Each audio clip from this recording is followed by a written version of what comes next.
Hello students, welcome back to the channel. Myself Vaishnavi Kasaudhan and हम discuss कर रहे हैं ठाकुर पब्लिकेशन की बुक पोएट्री एंड ड्रामा 2, जो कि राजस्थान के सभी यूनिवर्सिटीज एंड कॉलेज इंस्टीट्यूशन के बीए थर्ड सेमेस्टर के स्टूडेंट्स के लिए बनाई गई है and it is based on the latest NEP based syllabus. So students, इससे पहले के जो हमारे वीडियोस रहे हैं उसमें हम लोगों ने आपका यूनिट 1 पूरा कंप्लीट कर लिया है एंड यूनिट 2 का हम लोगों ने एक चैप्टर कर लिया है, यानी कि चैप्टर 8 भी हमने कंप्लीट कर लिया है। सो अगर आप उनके वीडियोस देखना चाहते हैं उनके लिंक्स आपके डिस्क्रिप्शन बॉक्स में अवेलेबल होंगे, आप वहां से देख सकते हैं। एंड इस वीडियो में हम डिस्कस करने जा रहे हैं आपके कोर्स का, आपके सिलेबस का चैप्टर नंबर 9, जिसका नाम है V K Gokak space time continuum. Okay, and poem को डिस्कस करने से पहले हमारे जो पोएट है हम उनके बारे में कुछ चीजें जान लेते हैं एंड उसके बाद हम पोएम को डिस्कस करेंगे। वीके गोकक का पूरा नाम आ जाता है विनायक कृष्ण गोकक एंड ये कन्नड़ राइटर हैं एंड कन्नड़ जो है वो कर्नाटका की या स्टेट कर्नाटका की ऑफिशियल लैंग्वेज है। कन्नड़ के अलावा जो है ये इंग्लिश राइटर भी हैं, इन्होंने इंग्लिश लिटरेचर में भी पढ़ाई की है। आगे जाके आप अभी इनके एजुकेशन के बारे में पढ़ेंगे एंड मोस्टली जो इनका कंट्रीब्यूशन रहा है वो कन्नड़ लिटरेचर को रहा है एंड इनके कई टेक्स्ट जो हैं इनको ट्रांसलेट करके इंग्लिश में भी किया गया है एंड इन्होंने खुद भी इंग्लिश में पोएम्स लिखी हैं।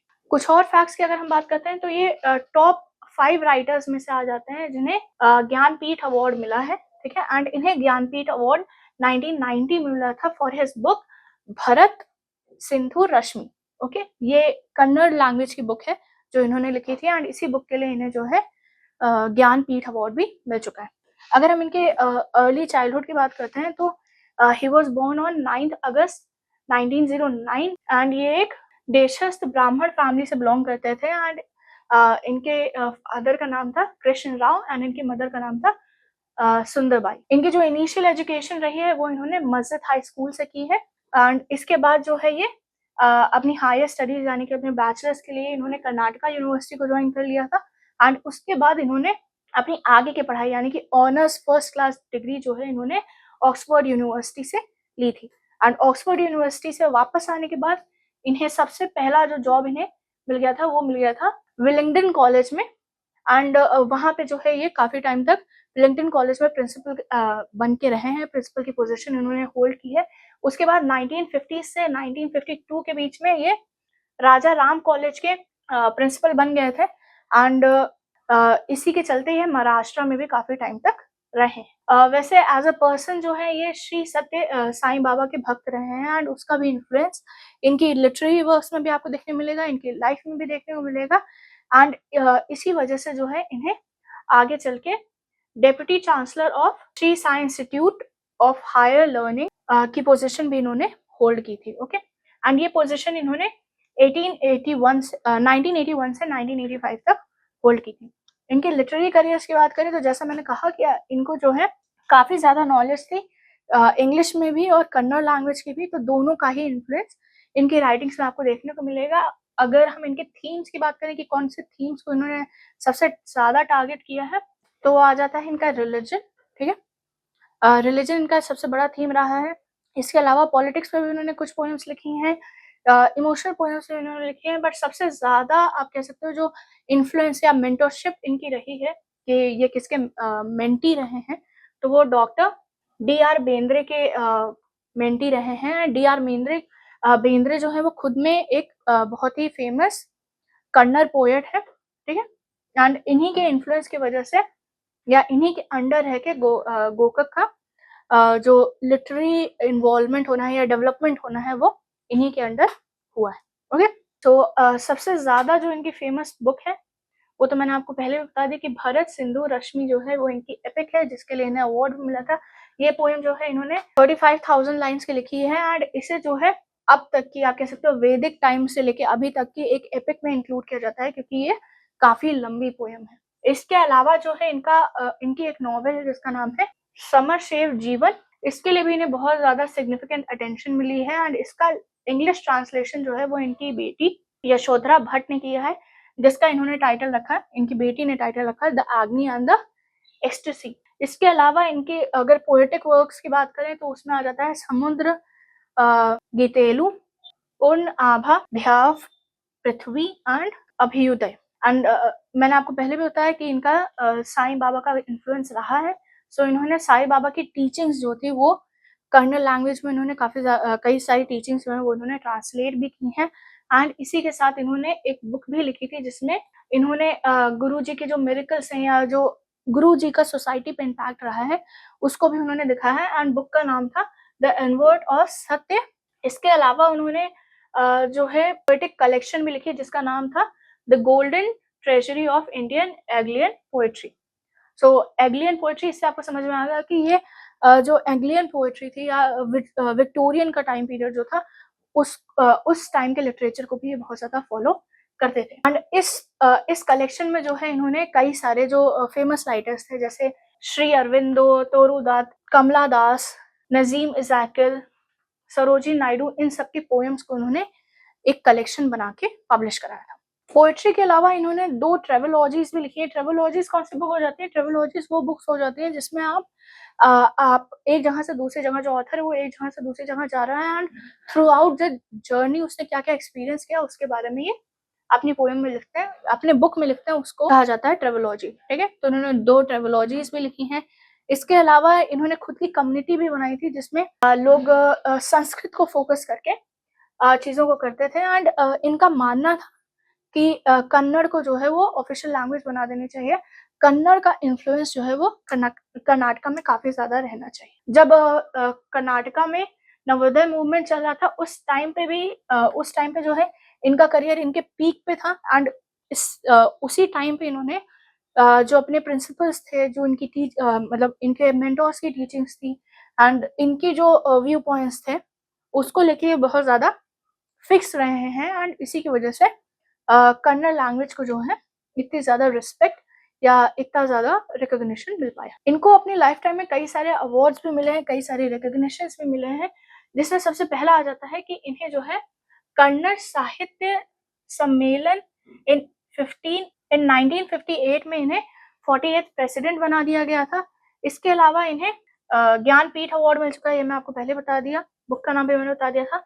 इसके अलावा जो है इन्हें पद्मश्री अवार्ड भी मिल चुका है इनकी बुक दया पृथ्वी के लिए।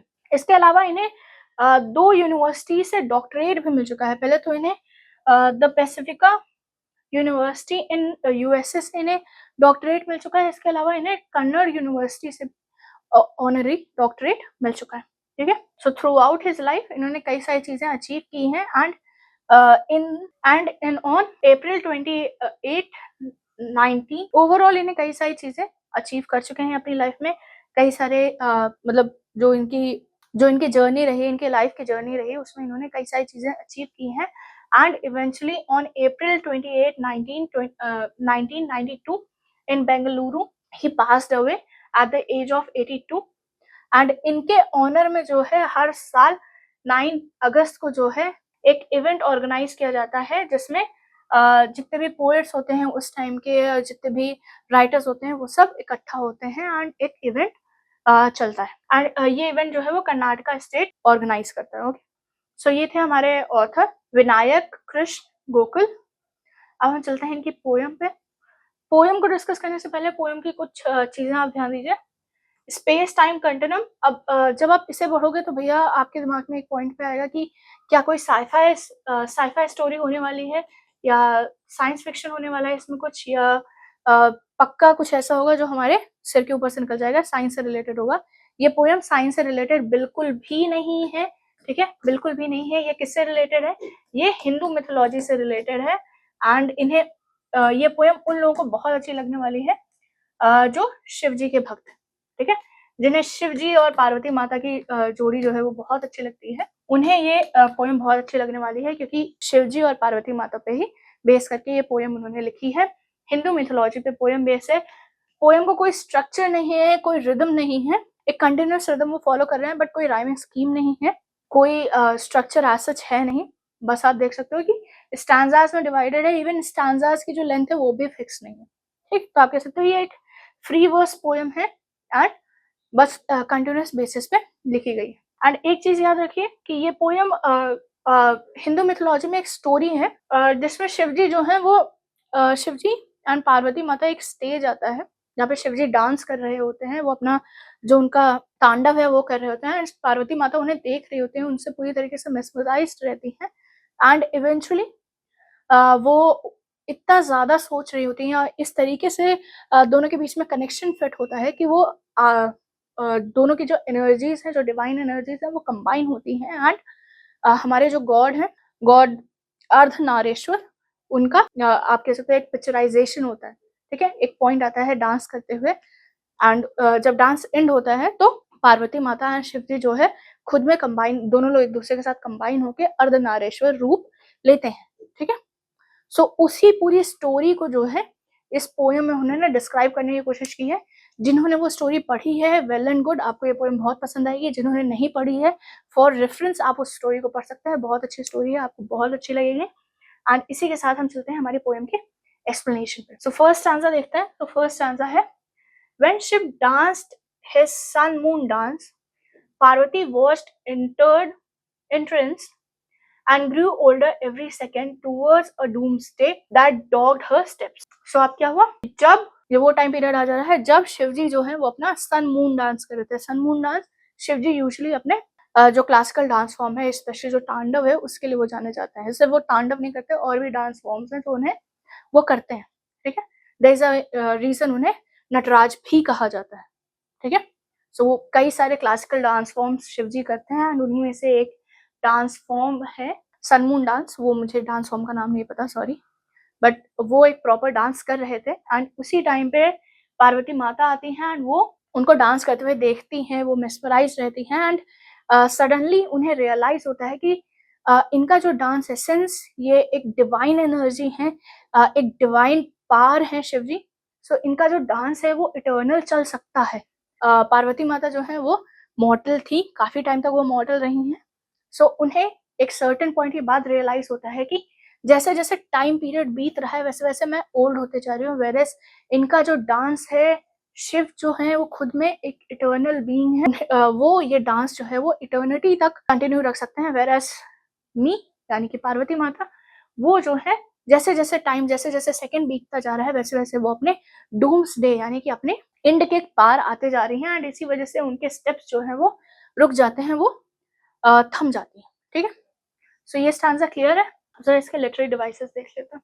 अब हम चलते हैं हमारे नेक्स्ट स्टैंजा पे। सो नेक्स्ट स्टैंजा हमारा आ जाता है, as Parvati watched him dance, Shiv's dance gained an ever varying tempo and gestures of his eyes and limbs were like thunder and lightning in the sky. The improbable rhythm of his dance obscured the dancing lover. तब क्या हो रहा है कि जैसे जैसे पार्वती माता उन्हें डांस करते हुए देखते जा रही हैं, जैसे जैसे शिवजी को डांस करते करते टाइम होता जा रहा है, वो वैसे वैसे क्या कर रहे हैं, वो अपना टेम्पो चेंज कर रहे हैं, यानी कि उनके जो हाथ, या आप कह सकते हो जो उनके मूवमेंट्स है, आई मूवमेंट्स हो गया, हाथ पैर का जो मूवमेंट हो गया, वो रिदम बहुत ज़्यादा चेंज कर रहा है। कहीं पे अचानक से वो बहुत तेज़ हो जा रहा है, कहीं पे वो बहुत धीमा होता जा रहा है, ठीक है? सो सिर्फ वो एक स्पीड को फॉलो नहीं कर रहे हैं, एक टेम्पो को नहीं फॉलो कर रहे हैं, एक रिदम को फॉलो नहीं कर रहे हैं, वो खुद में जो है वो कई सारे रिदम्स पे जा रहे हैं, स्विच कर रहे हैं एंड कई सारे जेस्चर्स जो है वो अपने आईज से, अपने लिम्स के थ्रू दिखा रहे हैं। एंड ये जेस्चर्स कैसे लग रहे हैं, अब आप ये समझिए, जब एक डिवाइन एनर्जी खुद डांस कर रही होती है एंड वो एक क्लासिकल डांस कर रही होती है, इवन अगर किसी आप लोगों ने शिव जी का कोई वीडियो देखा हो या किसी को भी किसी भी एक्टर को शिव जी प्ले करते हुए देखा हो जिसमें वो डांस कर रहे हो, तो आप देखोगे कि किस तरीके से उनका पिक्चराइजेशन किया जाता है, ठीक? तो उसी चीज़ को यहाँ पे वो वर्ड्स में डिस्क्राइब करने की कोशिश कर रहे हैं कि जिस तरीके के जेस्चर्स शिवजी अपनी आँखों से, अपने लिम्स के थ्रू कर रहे थे, वो ऐसा लग रहा था कि जैसे थंडर और लाइटनिंग चल रही है आसमान में। एक डिवाइन एनर्जी डांस कर रही है एंड उसी के फॉर्मेशन में, उसी के साथ जो है थंडर और लाइटनिंग की एनर्जी वहाँ पे देखने को, या आप कह सकते हो पार्वती माता फील कर पा रही थी। एंड इनका डांस की जो एनर्जी थी, जो टेम्पो था, उसको कोई भी मैच नहीं कर पा रहा था। इनका जो रिदम था वो एक इम्प्रोबेबल, या आप कह सकते हो इनकंट्रोलेबल, या एक इम्पॉसिबल रिदम पे जाके वो डांस कर रहे थे एंड वो इतनी स्पीड में डांस कर रहे थे। लवर जो है वो शिव जी के लिए यूज हुआ है, ठीक है? कि एक पॉइंट पे वो इतनी तेज डांस करने लगे कि ओवरऑल शिव जी जो है वो पार्वती माता को एज अ ब्लर दिखाई दे रहा है। वो इतनी तेज डांस कर रहे थे, इतनी फास्ट स्पीड पे वो डांस कर रहे थे कि वो ब्लर दिखाई दे रहे थे। लिटरेरी डिवाइसेस इस स्टैंजा में कई सारे हैं, तो जल्दी से मैं आपको बता दे रही हूँ। सबसे पहला तो यहाँ पे ये आ जाता है, like thunder and lightning, like लगा हुआ है इसलिए सिमली हो गया, ठीक है?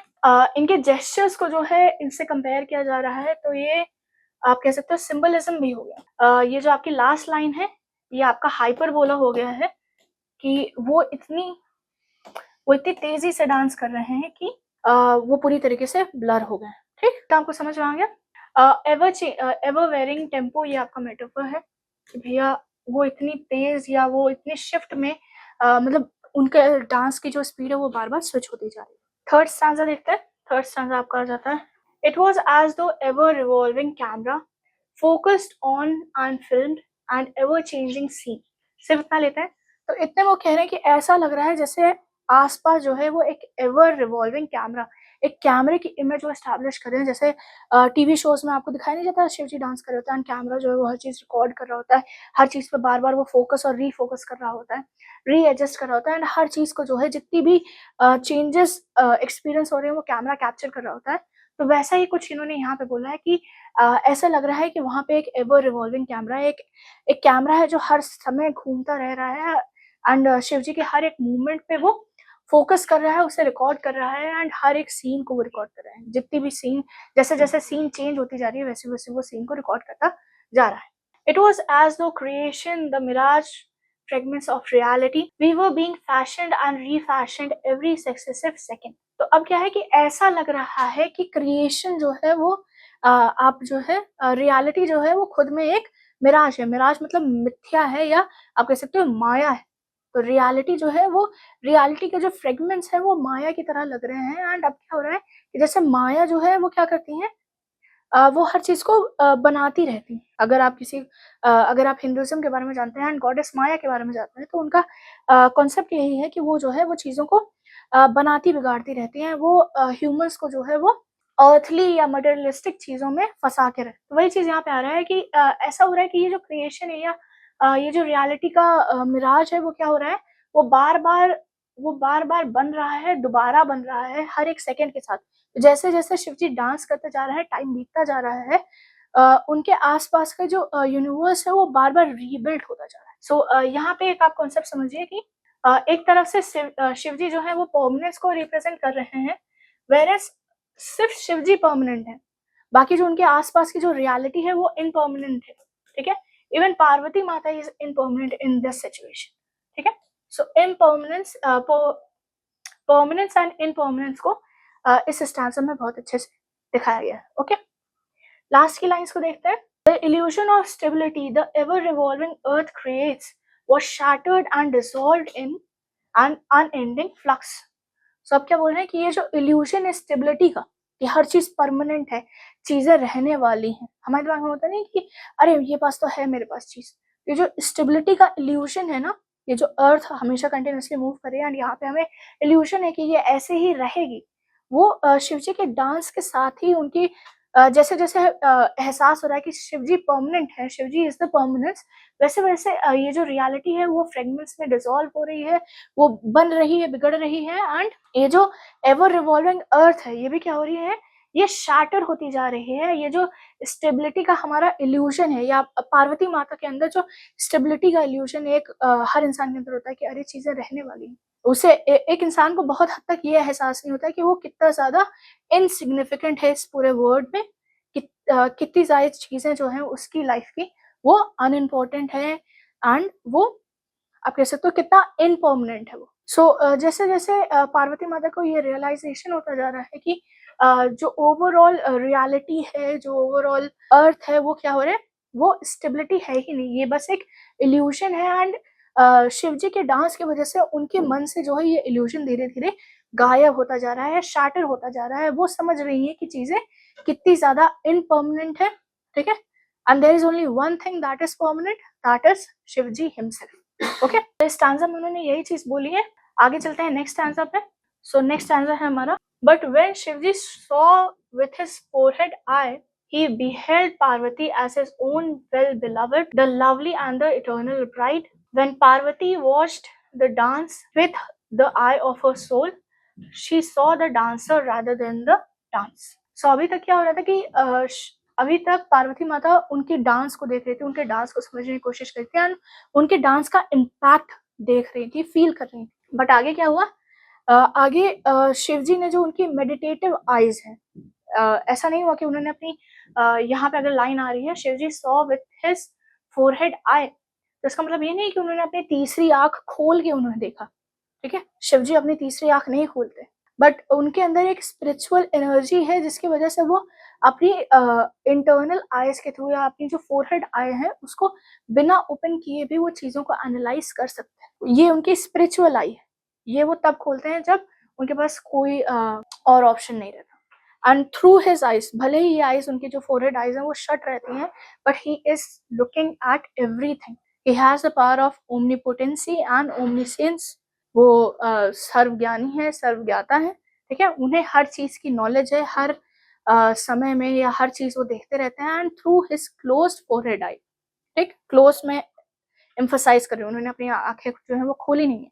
Through his closed forehead eyes, जब उन्होंने अपनी मेडिटेटिव स्टेट या आप कह सकते हो अपने डांसिव, जब वो डांस में पूरी तरीके से लीन हो गए थे एंड उसके बाद उन्होंने ध्यान दिया पार्वती माता पे, तब पार्वती माता के अंदर उन्हें उनकी बिलवड इटर्नल लवली ब्राइड, या उन्हें आप कह सकते हो उन्हें उनकी जो कंपेनियन थी, ठीक है, वो उन्हें फाइनली दिखी। पार्वती माता और शिवजी का क्या रहा है कि शिवजी जो है पार्वती माता से पहले सती माता के साथ थे। सती माता की डेथ के बाद जो है शिवजी ने तांडव किया था, जिसकी वजह से काफी बड़ी स्टोरी है वो, ठीक है, मैं ज्यादा डिटेल में नहीं जाऊंगी।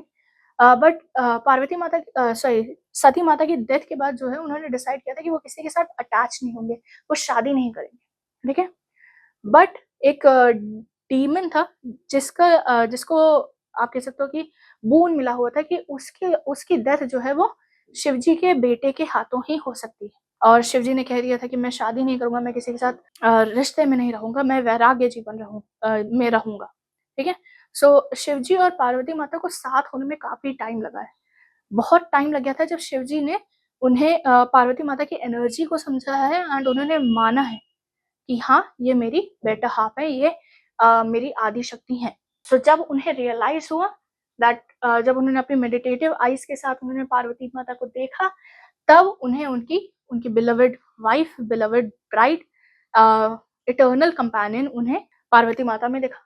एंड वहीं पे जब पार्वती माता ने अपनी मेडिटेटिव या आप कह सकते हो अपने सोल की जो उनकी डिवाइन एनर्जी थी, जो उनकी सोल की एनर्जी थी, जब उन्होंने उससे शिवजी को देखा, देन उन्हें डांस नहीं दिखा, उन्हें शिवजी खुद दिखे, उन्हें शिवजी की जो डिवाइन एनर्जी थी वो दिखी। एंड उन्हें ये रियलाइज हुआ कि वो शिवजी के साथ मतलब पार्वती माता को रियलाइज हुआ कि उनकी एनर्जी जो है वो शिवजी की एनर्जी के साथ कितनी ज्यादा कंपैटिबल है।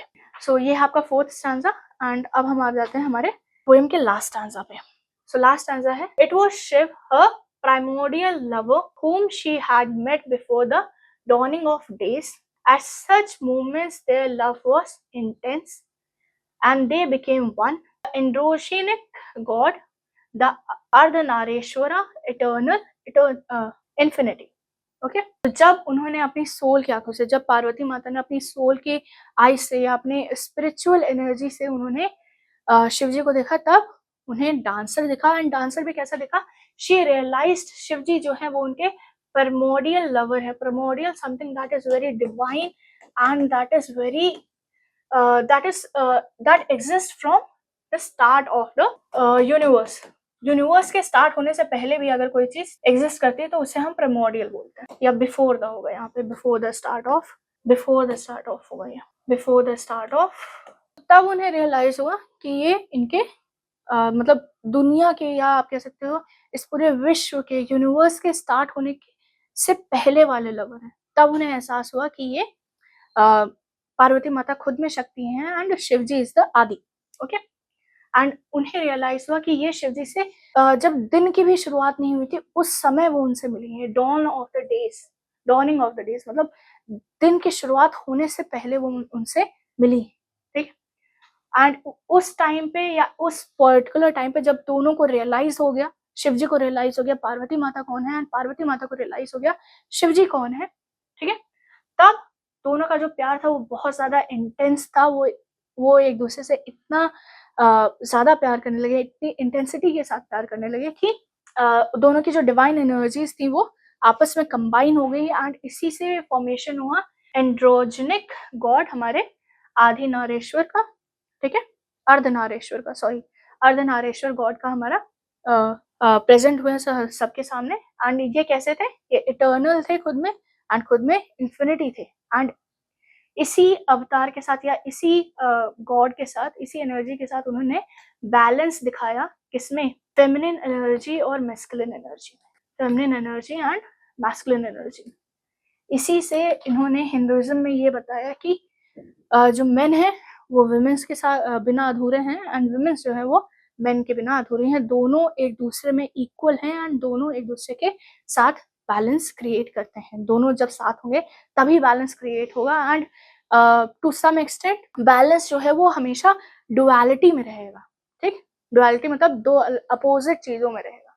जैसे अभी मैंने आपको पोएम के स्टार्टिंग में बता दिया कि एक डुअलिटी ये थी कि परमानेंस और इम्परमानेंस का ये एक डुअलिटी थी। ऐसे ही और भी डुअलिटीज आ जाती हैं जो साथ में एग्जिस्ट करती हैं, एंड इन्हीं के बीच में जो बैलेंस होता है वो अर्धनारीश्वर डिफाइन करता है। सो ये हो गई आपकी ओवरऑल पोएम। अब जरा जो लिटरेरी डिवाइसेस, मैंने बहुत सारे लिटरेरी डिवाइसेस स्किप कर दिए हैं, पोएम पूरी एक्सप्लेन हो जाए, मैं चाह रही थी मैं तब आपको लिटरेरी डिवाइसेस एक्सप्लेन करूँ। ठीक, तो उन्हें डिस्कस कर देते हैं। तो सबसे पहला लिटरेरी डिवाइस आ जाता है हमारा इमेजिनरी। तो इमेजिनरी ये आपका सेंट्रल डिवाइस है जो पूरी पोएम में ओवरऑल यूज हुआ है। इसका एग्जाम्पल आपको कहाँ मिल जाएगा, सबसे पहला एग्जाम्पल आपको मिल जाएगा कि जो थंडर और लाइटनिंग का एग्जाम्पल इन्होंने दिया है, एवर रिवॉल्विंग कैमरा का एग्जाम्पल दिया है, एवर रिवॉल्विंग अर्थ का जो एग्जाम्पल दिया है, एंड जहाँ पे वो कह रहे हैं कि उनके लिम्स और उनके आइस के जो जेस्चर्स थे वो थंडर और लाइटनिंग की तरह दिख रहे थे। ठीक, ऐसी जगह जहाँ पे उन्होंने एक डिटेल्ड डिस्क्रिप्शन दिया है किसी इमेज को फॉर्म करने के लिए। ठीक, वो वहां पे आ गया हमारा इमेजिनरी। मैंने 2 एग्जांपल्स दे दिए, पोएम में और भी एग्जांपल्स हैं आपके। सिंबलिज्म की जब हम बात करते हैं, सिंबलिज्म के बारे में मैंने बता दिया कि सिंबलिज्म पार्वती माता की स्टार्टिंग जो है वो एज को शो कर रही है, इनएविटेबिलिटी को शो कर रही है, डूम्सडे को शो कर रही है, या आप कह सकते हो इन शॉर्ट जो है वो इम्परमानेंस को शो कर रहे हैं कि कोई भी चीज जो है वो परमानेंट नहीं है, इम्परमानेंस को सिंबलाइज कर रही है। सिमली का मैंने आपको बता दिया कि ये जो gesture of eyes and limbs were like thunder and lightning in the sky, ये होगा। लाइक लगा कहीं पे भी अगर आपको किसी भी सेंटेंस में लाइक लगा हुआ दिख गया तो वो ब्लाइंडली सिमली हो जाएगा, ज्यादा सोचने की जरूरत आपको। मेटाफर कहाँ पे यूज हुआ है, मेटाफर यूज हुआ है आपकी जो लाइन है, the evolution of stability the ever revolving earth creates. ठीक, यहाँ पे यूज हुआ है। तो सबसे पहला ये जो लाइन है ये इलस्ट्रेट कर जाती है कि एग्जिस्टेंस का जो नेचर है वो बहुत ही ट्रांजिएंट है। मतलब कोई चीज एग्जिस्ट कर रही है वो कुछ समय के लिए आप कह सकते हो, या क्षणिक रूप से वो एग्जिस्ट कर रही है, एक सर्टेन टाइम बाद वो खत्म हो जाएगी, इसको वो शो कर रहा है। एंड एवर रिवॉल्विंग कैमरा जो है ये बता रहा है कि कंटिन्यूसली चीजें बदल रही हैं, रीशेप हो रही है, रियलिटी रीशेप हो रही है, एंड इसी वजह से जो है स्टेबिलिटी या परमानेंस जो है वो खुद में एक इल्यूशन है। ठीक, एवरीथिंग इज इम्परमानेंट। इसी के साथ लिटरेरी डिवाइस नेक्स्ट जो आ जाती है वो आती है हमारी कंट्रास्ट। कंट्रास्ट जब दो अपोजिट चीजों को एक साथ डिस्प्ले किया जाता है, एक साथ पोएम में यूज किया जाता है, तो पोएम में कंट्रास्ट है कि पार्वती माता का टेम्पोरल एक्सपीरियंस एंड वहीं पे जो है शिव जी का डांस जो है वो एक इटर्नल नेचर पर शो कर रहा है। सो ये सिंपल से एम्फसाइज कर रहा है कि ह्यूमन परसेप्शन और डिवाइन एंटिटी में क्या डिफरेंस आ रहा है। पार्वती माता जो है वो ह्यूमन का जो इम्पर्मानेंस नेचर है उसे शोकेस कर रही है। आप कह सकते हो कि टाइम के हिसाब से जो एक्सपीरियंस चेंज होता जाता है, जो टाइम है, या आप कह सकते हो कुछ ऐसी चीज जो परमानेंट नहीं है, ठीक, उसको जो है वो पार्वती माता शोकेस कर रही है। एंड शिव जी जो है वो डिवाइन एनर्जी या परमानेंस को शो कर रहे हैं, एंड यही कंट्रास्ट जो है वो आपको पूरी पोएम में देखने को मिलेगा। ओके, पर्सोनिफिकेशन भी यूज हुआ है। पर्सोनिफिकेशन यूज हुआ है जहाँ पे सेंटेंस है, आपकी लाइन है, फैशन्ड एंड रीफैशन्ड। अब ये बताओ, टाइम खुद में एक एब्स्ट्रैक्ट कॉन्सेप्ट है, एक एब्स्ट्रैक्ट कॉन्सेप्ट जो है वो खुद में फैशन और रीफैशन कैसे कर सकता है। फैशन करना, कपड़े पहनना या तैयार होना, ये किसका नेचर है, ये ह्यूमंस का नेचर है। तो कहीं पे भी जहाँ पे ह्यूमन नेचर आ जाता है वहां पे हम किसी भी एब्स्ट्रैक्ट आइडिया को अगर हम ह्यूमन नेचर के साथ एक्सप्लेन करने की कोशिश करते हैं तो वहां पे पर्सोनिफिकेशन आ जाता है, एंड इसी वजह से ये लाइन जो है वो पर्सोनिफिकेशन पे। अल्यूशन भी इसमें यूज हुआ है। अल्यूशन का मतलब हो जाता है जब आप किसी और लिटरेचर का या किसी और चीज से रेफरेंस लेके कुछ समझाने की कोशिश कर रहे हो। सो इस पोएम में क्या क्या रेफरेंस यूज हुआ है, सबसे पहला रेफरेंस है शिव जी की थर्ड आई।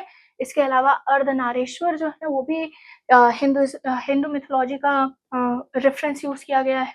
ठीक है, एंड ये सब किस लिए यूज किया गया है, ताकि वो हमारे कल्चरल या स्पिरिचुअल कंटेक्स्ट को दिखा सके। एंड इसके अलावा जो डिवाइन लव है या कॉस्मिक ऑर्डर है उसके डिटेल में वो जाके, डेप्थ में जाके वो एक्सप्लेन कर सके। अब प्यार को एक्सप्लेन करना it's a very different concept, but जब हम हिंदुइज्म को रेफरेंस लेके शिव जी और पार्वती माता की बात कर लेते हैं ना, तो हर किसी को जो इनकी स्टोरी जानता है, जो इनके बारे में जानता है, उसे समझ में आ जाता है कि भाई प्यार है क्या, ठीक, उसे पता है। नेक्स्ट लिटरेरी डिवाइस जो यूज हुआ है वो आ जाता है हमारा जेक्टा पोजिशन। जेक्टा पोजिशन हो जाता है जब आप दो कंट्रास्टिंग चीजों को साथ में लिखते हो, तो क्या हो जाती है ये। सबसे पहले ये जो शिव जी और पार्वती माता का जो प्यार है एंड उनका इटर्नल डांस है, शिव जी का जो इटर्नल डांस है, ये हाईलाइट करता है किस चीज को, इंटरप्ले बिटवीन इनपर्मनेंस एंड परमानेंस। यही चीज मैं आपको पहले भी कह रही थी कि चीजों के बीच में जो कंट्रास्ट स्टैब्लिश होगा वो हमेशा परमानेंस और इनपर्मनेंस का होगा। हाइपरबोला मैंने आपको बता दिया, the improbable rhythms of his dance obscured the dancing lover, ये आपका हाइपरबोला है। एंड लास्ट आ जाता है पैराडॉक्स।